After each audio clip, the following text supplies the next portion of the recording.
lineup were late and had no bans in yesterday's game, so they didn't actually show us too much of their ban strategy. On the other side, Team Dignitas, they banned the Jarvan, they also banned Lissandra and the Kassadin, so we're on track for a similar setup here from Team Dignitas. Yeah, indeed. There's a Cassiopeia as well on top of that, Kalista and also the Kassadin, so we saw those banned last game. We'll be seeing the Cassiopeia taken away from Senpai. We don't want you to make any more plays, but remember his Azir as well, we've seen his Ahri. Yeah. He's got a lot, and it's just prioritizing which you hate more from him. that is very true. However, his lane counterpart, mousesports, we've seen him play Ahri. We know he likes to play aggressive. This time, maybe they'll be a little bit less available in that mid lane. We already see the Cassiopeia ban. Anything else? What have we got available? We've had jungle bans. Janna takes away as well from Dignitas. A couple of flex picks as well taken away with the Kassadin being banned. So maybe we'll see some top lane or jungle focus here. I wonder whether they're going to reduce what Broken Shard can play here as well, because we know there are specifically tiers of junglers that you know each player will default to, and it will be a jungle. Okay, so they do take away another pick from Broken Shard, and also means they took away their own Jarvan. So I wonder if that was being like, okay, we don't want you to take the Jarvan anymore, and we'll also take that one away from the Robin. But anyway, first pick was the Lissandra coming in from Team Dignitas, and doesn't show a lot of their hand already. That's a flex pick. Could go top, could go mid lane. Didn't show a whole lot. Yeah, it's a bit of a change up from yesterday, where we saw obviously Team Dignitas on the red side didn't want to give the flex pick over to Mouse, but we know that Wonderwear Senpai can both play this, so it's a pretty straightforward pickup, and you know, pretty fast lock-ins on the other side as Robin takes that Rek'Sai for himself. We saw him on 2 games already last week on Rek'Sai, doing a decent job. Yeah, and he'll be trying to replicate some of that success. Of course, they bring in the Morgana as well, which is, again, another flex pick. Could be in multiple different positions. On the opposing side, interesting hover from Broken Shard. But more importantly, they lock in the Graves, which, again, we spoke about in the last Champions Select. Huge priority for the European AD carries. Yeah, so we are still waiting to confirm that is. Yes, there it does get locked in as well. So, yeah, you touched about Morgana being a bit of a flex pick. Interesting to pick Thresh with the possibility of Morgana support. Yeah. Morgana support kind of nullifies a lot of Thresh's presence in lane. Once you get that black shield, you just put it on the target. Yes, Thresh still has a lot of other utility, but it's just one of those weird things. Have to see what top laner Team Dignitas are going to pick, and I actually think that is a potential that Mouse might hold off on. Yeah. Their solo laner is likely to be the last pick, or one of the two, just to see whether they want Morgana in the top lane role or support, because we've seen that from LCS teams. They'll pick a Morgana very early on and sit on it and say, okay, what do we feel like? Yeah. Now what do we want to do? How does the rest of the picks and bans play out for this? Yeah, really, really smart, and just gives them a lot of maneuverability in Champions Select, so they can do whatever they want to do, depending on their opponent's picks, that being from Dignitas in this game so far. And they do sit on these 2 picks, and yeah, they are looking towards the Zed right now, along with the Sivir. So again, saw that last game, fast swap up at the very end to Jinx. So we will have the Zed coming in from Pure. So again, he's sitting on champions that he is very confident on, and then the Jinx for Cedrian. Yeah, and this habit has a bit of a makings of a team comp that's going to scale very well. You look at a Jinx, she scales well. Rek'Sai still has a lot of impact in the later game, has a lot of control. Morgana is very good. And, you know, one thing that Team Dignitas are going to struggle with a lot is pushing into this composition from Mouse. Zed's going to want to split push. Jinx and Morgana can clear waves exceptionally fast. And there's going to be this time where Pure, if he is the one taking Zed, which obviously why wouldn't he be? He'll be out in a side lane just pushing you down, and you've got to find something to answer back with. Yeah, so Team Dignitas do answer back with the Ezreal now coming in here as well, so maybe taking a page out of Faker's book from LCK, and also with the Nidalee again. So obviously Broken Shard and a lot of these challenger junglers still prioritize that Nidalee and see her as a strong pick in 5.3, but yeah, Ezreal, so they're looking for that double AD composition. Really nice to see in challenger. Yeah, and this is going to give them quite a significantly strong mid-game period where they can really fight people around the map. Yes, they'll struggle a little bit with Nidalee, but the amount of siege potential that's going to come out from this Team Dignitas lineup is difficult to deal with. And then looking down the lineup, what would they go for here for Mouse? Do they pick a support? Do they put Morgana down? I mean, they need somebody that can potentially sit in a solo lane and be okay against the push.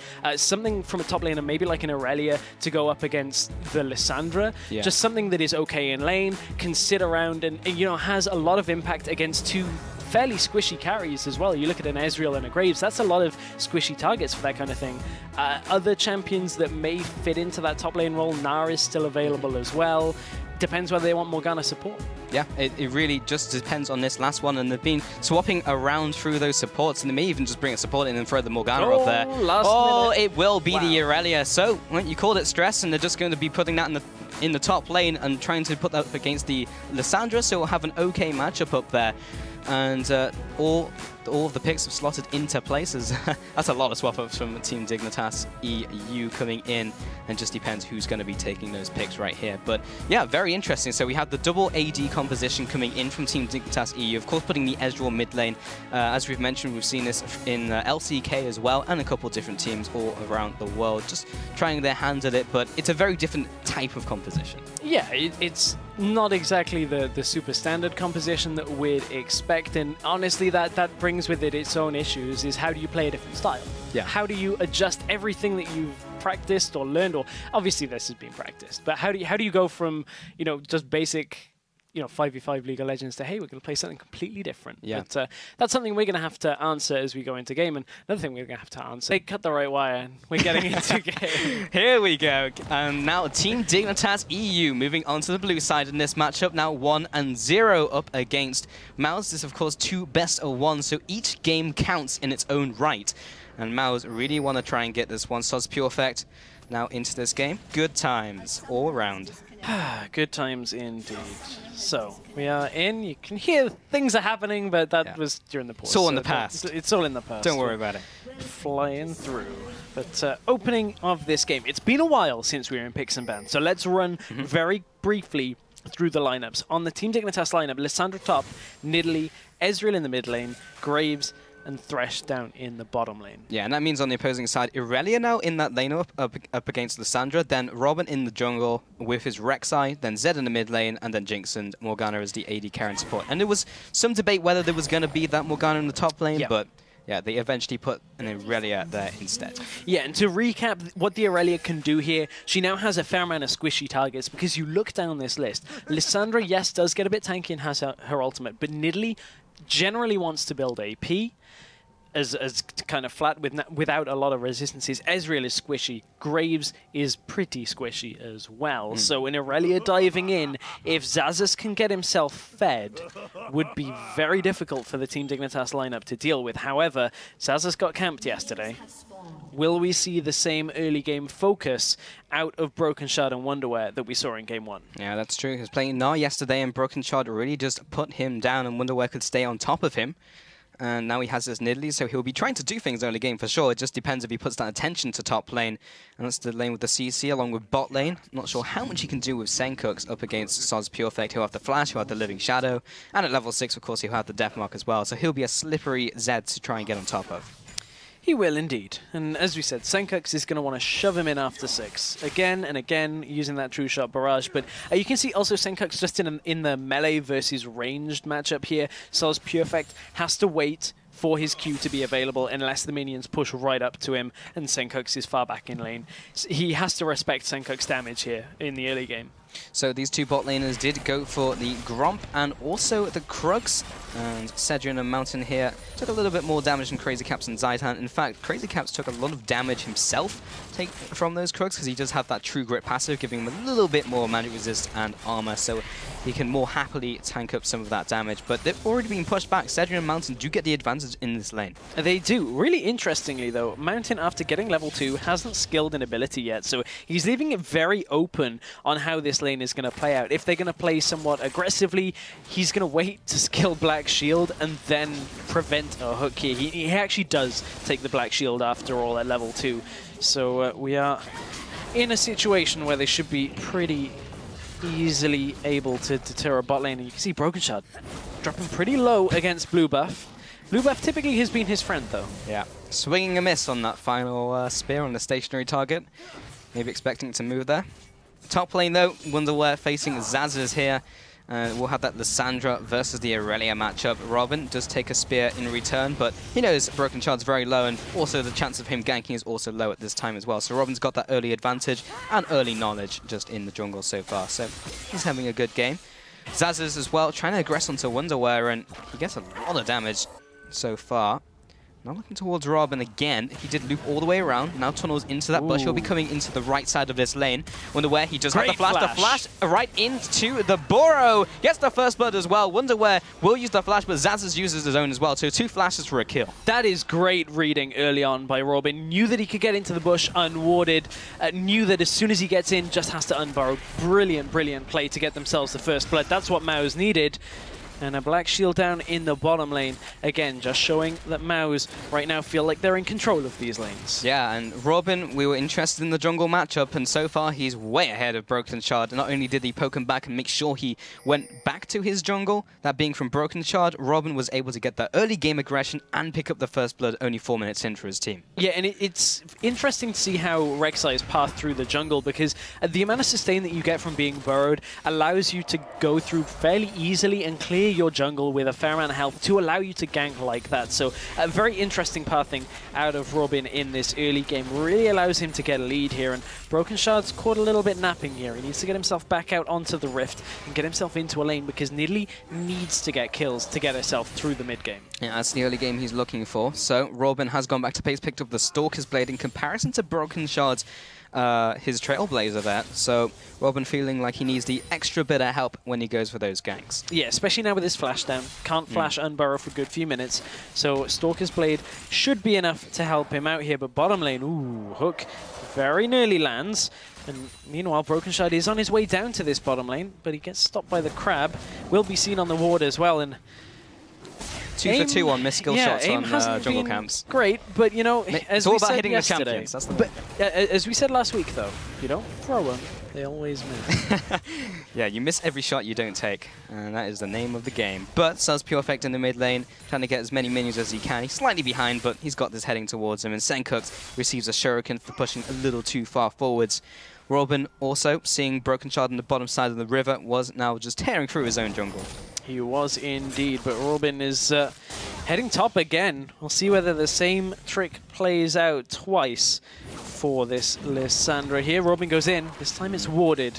So Wonderwear gets himself out of that. But I want to take another look at this mid lane matchup, because now Zed's got a few levels in his Q. He's actually able to stand up to a lot of the damage that Senkux is going to output. As long as you dodge the Mystic Shot in this lane, Zed, until Ezreal starts shoving in, should be okay. And he's actually hit level 6 before Ezreal. But bottom lane, there's a hook, but no follow-up out of the Team Dignitas bot lane. Yeah, Crazy Cap saying to Zaitan, I want to recall, and I'm going to commit to my recall. I'm going back. You can have fun hooking people you like, but I am going to go back and buy an item. He's sitting on 48 farms so far, so we'll see what goes into. Right into a BF sword, but it's all about the top lane, though. Zazas does get hit by that spear. Robin comes in from the bot side as well, and sees him with that tremor sensor. He knows exactly where he is. Stalker's Blade, Smite comes out, the Chilling Smite onto Broken Shard as he leaves, but they do not pick up the kills, and they only burn that flash from Broken Shard as well. And this is completely... Ooh, bot lane, actually. Yeah, Mountain returns fire with a binding of his own onto Zaitan. That takes him to 20% health, and he'll have to pop a couple health potions to get him healthy again. This game has completely flipped focus here. Crazy Caps knows he's got an advantage with regards to the items. Oh, Zaitan again gets hit by the dog binding. He flashes aggressively onto Cedric, though, as Crazy Caps can offer the damage. That BF sword advantage. Here we go. Will it hit? It goes all the way into the bot lane, and he gets him as well. What crazy aim from Senkux in the mid lane. Oh my goodness, great ultimate out of Ezreal with that true shot barrage. Picks off Cedric, and that was all started from a great read out of Crazy Caps. He comes into the lane with a BF sword. He knew that Cedric wanted to back away because he was at that 56, 57 minions mark to get a BF sword and pots for himself. But they read it well. Zaitan hit a hook even under pressure, keeps himself alive, and they set up the kill. Great play out of Team Dignitas Europe. That is what they needed to begin this game. Yeah, and it's all about trying to move that into a bigger advantage, and they know they can get those kills onto those carries, and Wonderwear tries to do it again. Moves into the mid lane, comes in with the Frozen Tomb, uses it on himself. Suz Perfect jumps out of the way of it. He actually flashed away, so he targeted himself. Yeah, I wonder whether Wonderwear actually wanted that to target himself as well, because there are two options. Obviously, Lissandra Ultimate is going to keep you alive. I think they could have got the kill. I think you're right. But at the same time, Wonderwear was able to make sure that he kept himself alive in that situation. Don't really think Suz Pure Effect had quite enough damage to do that, but at this point in the game, what items have been picked up? Tear of the Goddess onto Ezreal very early on, Bilgewater Cutlass as well in that mid lane matchup, and you know, fairly standard early goings from both of these mid laners. Yeah, indeed. As you mentioned, Bilgewater Cutlass, always that prime item to pick up for Zed in the mid lane. Of course, that will be amplified by his own ultimate, the Death Mark. And there's the Farm Alarm. Robin going straight to his Raptors and onto his red buff, so doing just that. Yeah, Farm Alarm in action, but Xaxus wants to go aggressive in the top lane as well, but you can see Wonderwear now without his ultimate. Has to be careful, as Xaxus has a fair amount of kill potential, especially now that his ultimate is up and Wonderwear's isn't. So Mouse certainly have themselves a decent spot in this game to begin it up.